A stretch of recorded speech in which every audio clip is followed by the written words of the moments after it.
ఓం నమో వెంకటేశాయ. అనురేణు పరిపూర్ణుడై వేదాంత వేద్య రూపమై సకల జీవరాశికి ప్రాణాధారమై వెలుగొందే శ్రీ వెంకటేశ్వర స్వామివారి దివ్య చరణాల విందాలకు శతకోటి ప్రణామాలు అర్పిస్తూ నా దివ్యానుభూతి కార్యక్రమానికి హృదయపూర్వక స్వాగతం.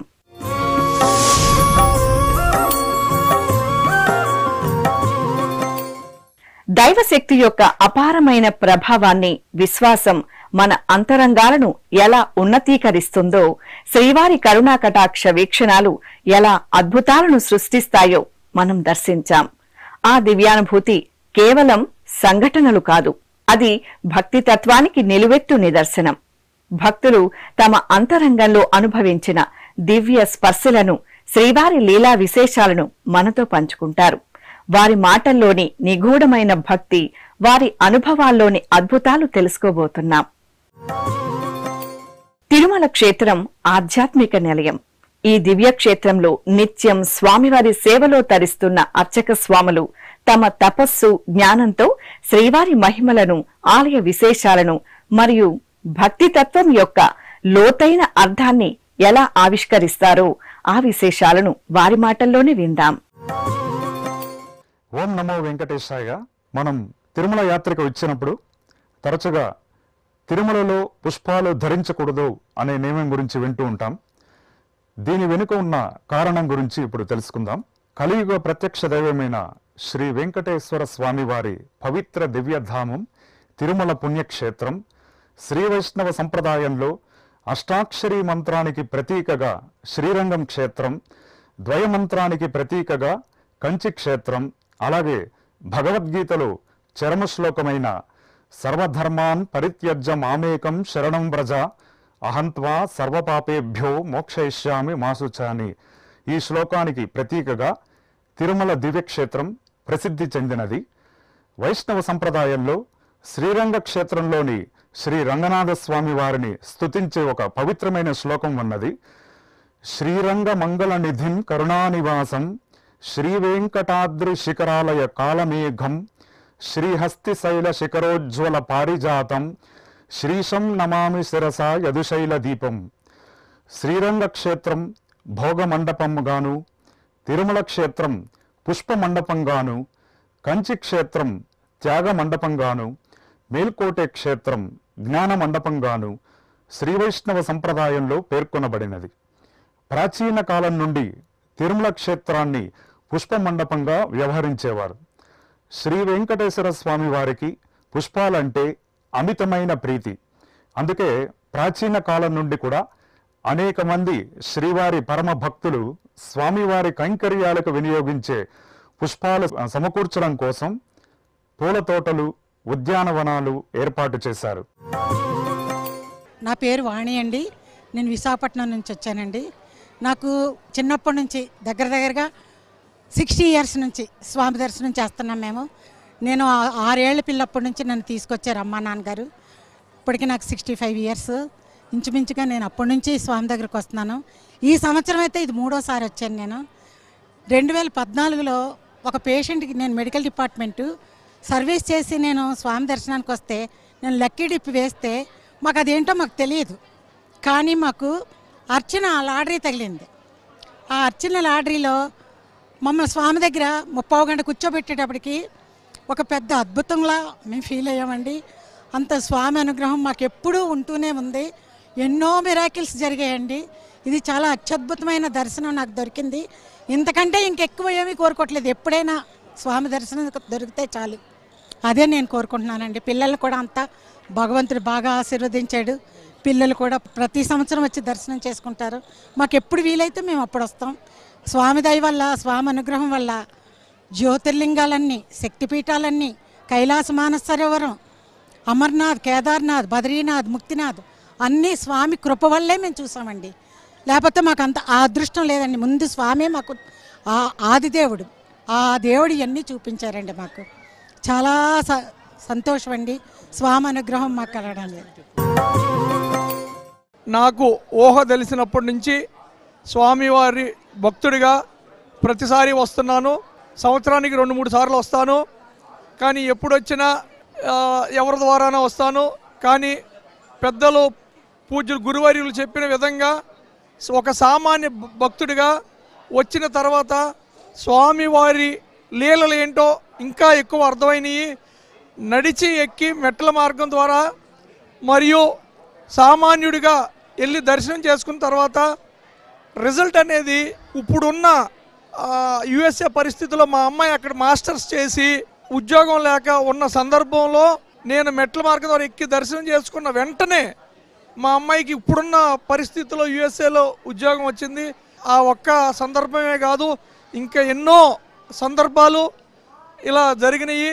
మా కుటుంబ దైవం వెంకటేశ్వర స్వామి, పద్మావతి అమ్మవారు. గోవింద గోవింద గోవింద. ఓం నమో వెంకటేశాయ. మేము గత 30 years నుండి వస్తున్నాము కొండకి. మా మిస్సెస్ వచ్చేసి ఆంధ్రాలో జాబ్ ఉంటుండే, ట్రాన్స్ఫర్ కోసం మేము స్వామివారిని మొక్కుకున్నాము. సీఎం పేషెంట్ నుండి అయితేనే వస్తారని చెప్పారు మాకు పర్సనల్ జీవో, కానీ స్వామివారిని మొక్కుకున్నాక స్వామివారి ఆధ్వర్యంలో జరిగింది మాకు. మా మిస్సెస్కి జాబ్ వచ్చింది, మా అమ్మాయికి కూడా జాబ్ వచ్చింది. చాలా బాగా జరుగుతుంది. ఎవ్రీ ఇయర్ 3 times వస్తూ వెళ్తుంటాము స్వామివారి దగ్గరికి. ప్రతి ఇయర్ కళ్యాణం చేపిస్తుంటాము, సుదర్శన హోమం, కళ్యాణము. మాకు చాలా బాగా జరుగుతుంది మా కుటుంబానికి. మాతో పాటుగా మేము అందరం గోవిందమాల వేస్తాం ఎవ్రీ ఇయర్. అందరం వస్తుంటాం స్వామివారి దగ్గరికి. చాలా బాగా జరుగుతుంది.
ఆలయ శాసనాలలో అధిక శాతం శాసనాలు స్వామివారి కైంకర్యాలకు వినియోగించే దీపము, నైవేద్యము, పుష్పముల ఏర్పాటు కోసం సమర్పించిన దాన శాసనాలు ఎక్కువగా ఉండటం వీటి ప్రాముఖ్యతను తెలుపుతున్నది.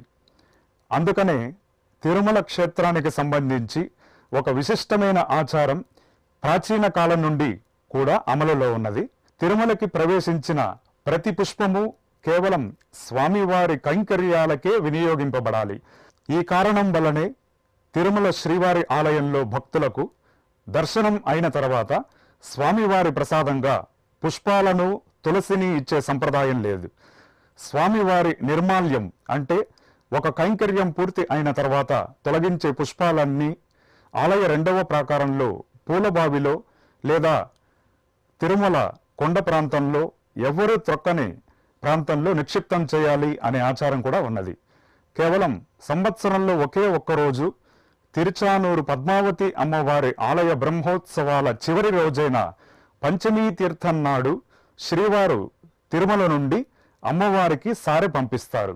ఈ సారెలో స్వామివారి పాదచందనం, పాద తులసి, శ్రీవారికి ధరింపజేసిన పుష్పాలు ఇవన్నీ కూడా ఉంటాయి. పంచమీ తీర్థ మహోత్సవం అయిన తర్వాత ఈ పుష్పముల యొక్క ప్రసాదం భక్తులకు వినియోగం చేయబడుతుంది. ఈ ఒక్క సందర్భంలో తప్ప ఇంకెప్పుడు కూడా స్వామివారి యొక్క పుష్పాలను భక్తులకు ప్రసాదంగా ఇచ్చే సంప్రదాయం తిరుమలలో లేదు. ఈ సంప్రదాయం భగవద్ రామానుజుల వారి కాలంలో ఆలయంలో ప్రవేశపెట్టబడినట్లు శ్రీ వెంకటాచల ఇతిహాసమాల అనే సంప్రదాయ గ్రంథం పేర్కొంటోంది.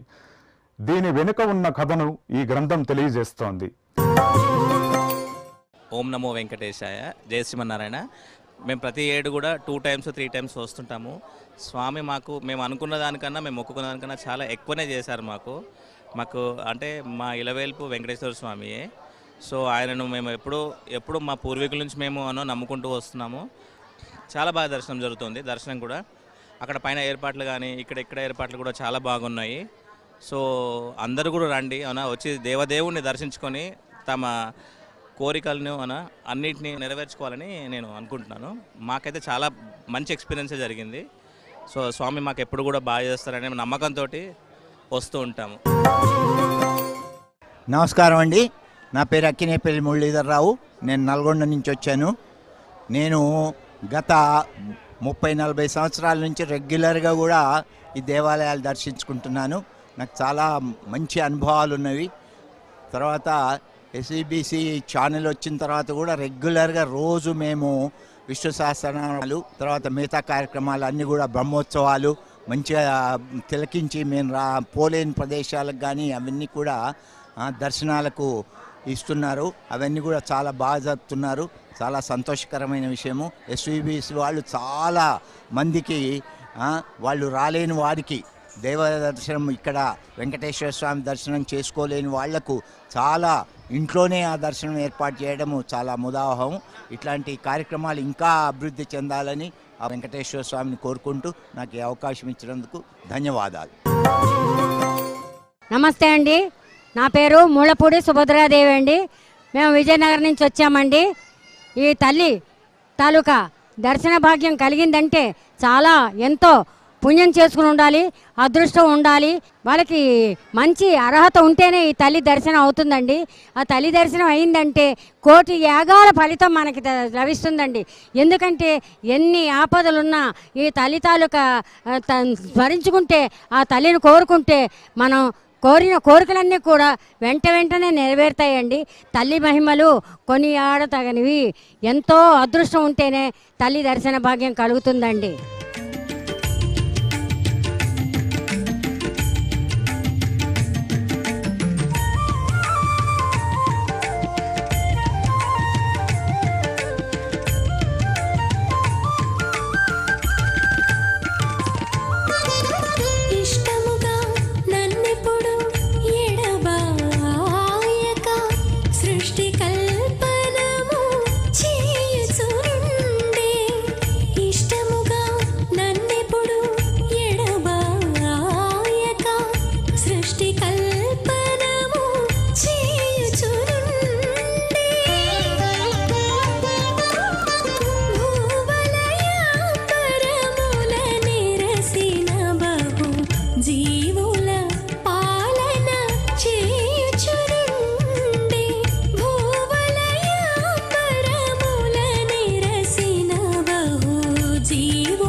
భగవద్ రామానుజుల వారి మేనమామయ్యైన తిరుమల నంబి శిష్యుడొకరు ఒకనాడు శ్రీవారికి ఇంకా సమర్పించకుండా ఉండే పుష్పమాలను భౌతిక భోగాలకు వశుడై తన శిరస్సున ధరిస్తాడు. ఆ రాత్రి కలలో శ్రీవారి తిరుమల నంబికి ప్రత్యక్షమై, ఓ శ్రీశైలపూర్ణ, నీ శిష్యుడు ప్రకృతికి వశుడై నా పట్ల పరిమళ ద్రోహాన్ని చేశాడు అని చెప్తాడు. మరునాడు తిరుమల నంబి ఆలయానికి వెళ్ళి స్వామివారితో, స్వామి, ఈ రోజు నుండి భక్తులెవరికి కూడా ప్రసాదంగా పుష్పములు నిర్మాల్యమును ఇవ్వకుండా నియమం పెడుతున్నాము. ఈ కలికాలంలో మంచివారి మనస్సు కూడా ఒక్కొక్కసారి గతి తప్పుతుంది. నీ దర్శనార్థం విచ్చేసే భక్తులందరూ కేవలం నిన్ను చూడాలనే విషయాన్ని పరమావధిగా మలుచుకొనడానికి ఈ నియమం దోహదపడుతుంది అని శ్రీవారికి ఆనతి ఇచ్చి ఈ నియమాన్ని అప్పటి నుండి కట్టుదిట్టంగా అమలు పరుస్తాడు. దీనికి వైఖాన సాగమ పరంగా మరొక కారణం ఉన్నది. ఆగమశాస్త్రం ప్రకారం ధ్రువపీఠం అంటే మూల విరాట్ నిలిచి ఉన్న ఆధారపీఠం కింద అర్చాపీఠం అనే పేరుతో ఒక పీఠం ఉన్నది. ఇది 3 మెట్ల వంటి అమరికతో ఉన్న పీఠం. ఇందులో మొదటి మెట్టులో 8 మంది దేవతలు, అలాగే 2, 3వ మెట్లలో 8, 8 చొప్పున మొత్తం 3 మెట్లలో కలిపి 24 మంది దేవతలుంటారు. వీరికి ఉదయం తోమాల సేవలో పుష్పన్యాసం అనే వైదిక క్రియను ఆగమోక్తంగా నిర్వహిస్తారు. ఆ సమయంలో శ్రీవారితో పాటు 24 మంది దేవతలకు కూడా పుష్పములను మంత్రోచ్చారణతో సమర్పిస్తారు. ఈ 24 మంది దేవతలు అరూపంగా అంటే రూపం లేకుండా ఉంటారు కనుక స్వామివారి పాదమునందే ఈ 24 మంది దేవతలకు కూడా పుష్పాలు సమర్పించడం సంప్రదాయం. అయితే స్వామివారి పాదాల్లో మనం సమర్పించే పుష్పాలలో ఈ 24 మంది దేవతలకు సమర్పించిన పుష్పాలు ఏవి, స్వామివారికి సమర్పించిన పుష్పాలు ఏవి అని మనము తేడా కనిపెట్టడం చాలా కష్టము. ఈ దేవతలలో వివిధ సాధనలు చేసేవారికి ఆయా వరాలిచ్చే దేవతలున్నారు. దేవతలందరూ ఎవరికి వారు వారి వారి స్థానములలో రూపంతో ఉంటే వారి పుష్పములు వారికి చేరి మిగిలిన పుష్పములు శ్రీవారి పాదముల వద్ద ఉన్నవి ఆయన ప్రసాదంగా మనం భావించవచ్చు. ఇతర దేవతల ప్రసాదాలు స్వీకరించాలంటే ఆయా దేవతలను ఉపాసించి తమ కోరికల సాధనలో ప్రయత్నించే వారికి మాత్రమే అది ఉపయోగము. కానీ శ్రీవారిని దర్శించే భక్తులకు అది నిషేధము. అందులో తిరుమలలో శ్రీవారు స్వయం వ్యక్తం కావడంతో ఇక్కడ ఉన్న దేవతలందరూ కూడా అత్యంత శక్తివంతమైన రూపంతో ఉంటారు. ఈ కారణం వల్లనే తిరుమలకు వచ్చే భక్తులు ఎవరు కూడా పుష్పాలను ధరించకుండా ఉండే నియమం ఇప్పటికీ తిరుమలలో పాటింపబడుతూ ఉన్నది. శ్రీనివాసో విజయతే.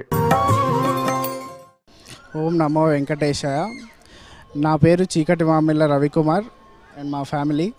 మేము ఖమ్మం నుంచి వస్తున్నాము. పెళ్ళి నాది డిసెంబర్లో అయింది. జనవరి అప్పుడు వచ్చాము. మళ్ళీ ఇప్పుడు స్వామివారి అనుగ్రహంతో నడక ద్వారా వస్తున్నాం. నాకు జూలై 2019 ఆ సంవత్సరంలో జాబ్ వచ్చింది. అప్పుడు నడిచాను. మళ్ళీ ఆయన కరుణతో ఇవాళ రాగలిగాను మొత్తం మా ఫ్యామిలీతో. ఓం నమో వెంకటేశాయ. స్వామి, నా పేరు వెంకటరమణ శర్మ. హైదరాబాద్ నుంచి వచ్చాను ఏడుకొండల వాడి దర్శనం కోసం. ఈ కలియుగంలో అందరికీ భక్తి ముక్తి అన్నీ కలిగించే ప్రత్యక్ష దైవం మన ఏడుకొండల స్వామి. ఇక్కడికి ఎన్నిసార్లు వచ్చినా స్వామివారి దర్శనం ఎన్నిసార్లు చేసుకున్నా కూడా మహదానందంగా ఉంటుంది. ఇది ఎప్పుడు మాకు వచ్చే అవకాశం కలిగినా కూడా ఒక మహద్భాగ్యంగా భావిస్తాం. ఈ టీటీడీ వాళ్ళు చాలా చక్కగా దర్శనం కానీ వసతులు కానీ అన్నీ చాలా చక్కగా చేస్తున్నారు. భగవంతుడు వారికి అష్టైశ్వర్యాలు ఆయురారోగ్యాలు ప్రసాదించాలని మనస్ఫూర్తిగా ప్రార్థిస్తాం. ఓం నమో వెంకటేశాయ.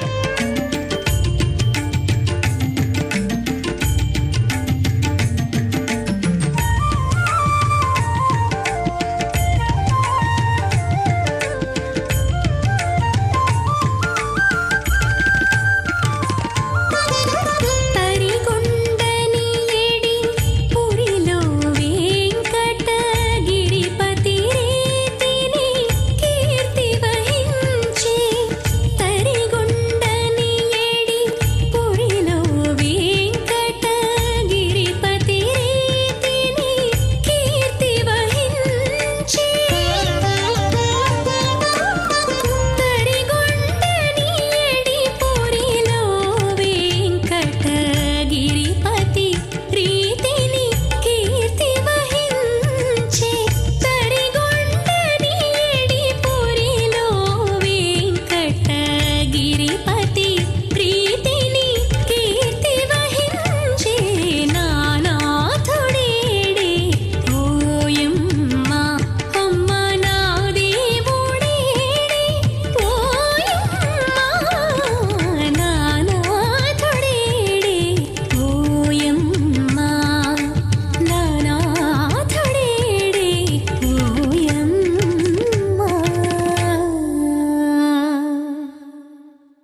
నేను కరీంనగర్ నుంచి వస్తున్నాను. నా పేరు హరీష్ అండి. గత 10 సంవత్సరాలుగా ఎవ్రీ ఇయర్ వస్తూనే ఉన్నాను టెంపుల్కి. అనుకున్న కోరికలు తిరుగుతున్నాయి. అందుకే నేను రీసెంట్గా మ్యారేజ్ అయింది, ప్లస్ 9 months అవుతుంది. రీసెంట్గా బాబు పుట్టింది, 21 days కంప్లీట్ అయిపోయింది. అందుకే ఉన్న మొక్కును తీర్చుకుందామని వస్తున్నాను. స్వామి గారి దగ్గరికి వచ్చినప్పుడల్లా ఏదో ఒక కోరిక కోరుకుంటున్నాను, 100% తీరుస్తున్నాడు. అదే స్వామి మా కుటుంబంలో ఒకలాగా అందరిలాగా తీసుకున్నాం కాబట్టి నేను వచ్చానండి. ఓం నమో శ్రీ వెంకటేశాయ. మేము అనంతపురం నుంచి వచ్చాము. మాకు మగపిల్లలు కావాలని చెప్పి దేవుణ్ణి చాలా మొక్కున్నాము. 2 మగపిల్లలు ఇచ్చారు భగవంతుడు. ఆయనకు అదే కృతజ్ఞతగా జీవితాంతం కృతజ్ఞతగా ఉంటాము. మా పిల్లలకు మంచి చదువులు విద్య ఇవ్వమని చెప్పి కోరుకున్నాము. అదే విధంగానే ఇచ్చారు మాకు. ఆ మహానుభావుని ఎప్పుడు మా ఇంటి కులువెల్పుగానే మేము వెలువేరుకుంటూ ఉంటామండి. నమో వెంకటేశాయ. శ్రీవారి ద్వారా పొందిన దివ్యానుభూతిని ఎంతమంది జీవితాల్లో వెలుగులు నింపాయో తెలుసుకున్నారు కదా. శ్రీ వెంకటేశ్వర భక్తి ఛానల్ ప్రేక్షకులకు కూడా మీ దివ్యానుభూతి పంచుకునే అవకాశం కల్పిస్తోంది.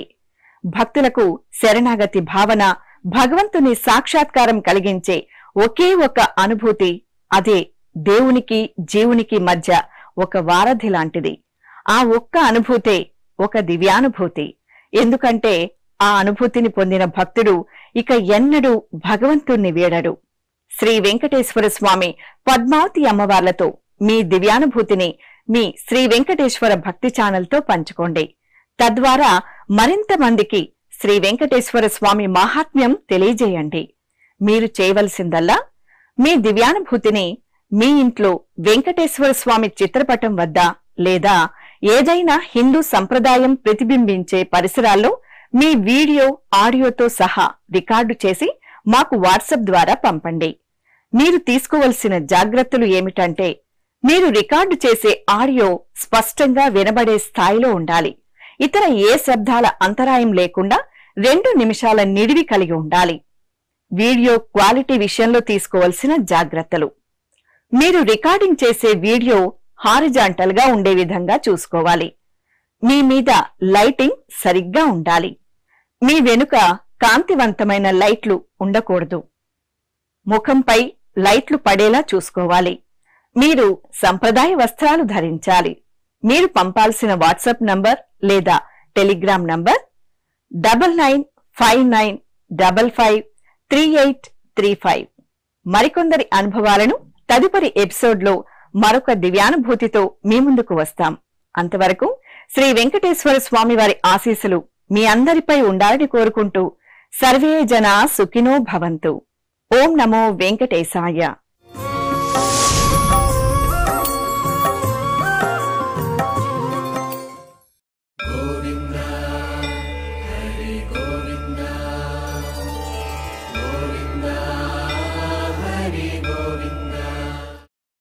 Oh